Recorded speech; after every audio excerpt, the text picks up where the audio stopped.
কলিয়াবৰত সংঘটিত হৈছে দিন দুপৰতে চুৰিকাণ্ড। নমস্কাৰ, কলিয়াবৰ নিউজলৈ আপোনালোকক স্বাগতম। এই মুহূৰ্তৰ গুৰুত্বপূৰ্ণ খবৰ। নগাঁও জিলাৰ কলিয়াবৰত দিনে পোহৰে আইনজীৱী এগৰাকীৰ ঘৰ লক্ষ্য কৰি চোৰে সংঘটিত কৰিছে এক সাহসী চুৰিকাণ্ড। চোৰে ঘৰখনত ক্লিনিং অপাৰেচনৰ দৰে অভিযান চলায়। নগদ টকা আৰু মূল্যৱান সোণৰ গহনা লুট কৰি নিয়াৰ পাছত পলাই যায়।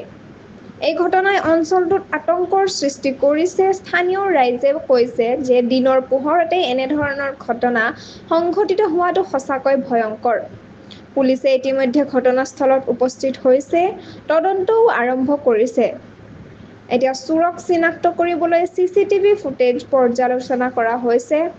এই ঘটনাটোৰ ওপৰত আগলৈ আমি নজৰ ৰাখিম আৰু আপোনালোকক আপডেট দি যাম। কলিয়াবৰ নিউজ চেনেলটো ছাবস্ক্ৰাইব কৰিব, লগতে কাষতে থকা বেল আইকনটো দবাবলৈ নাপাহৰিব। লাইক, কমেণ্ট, শ্বেয়াৰ কৰিবলৈ নাপাহৰিব। ধন্যবাদ।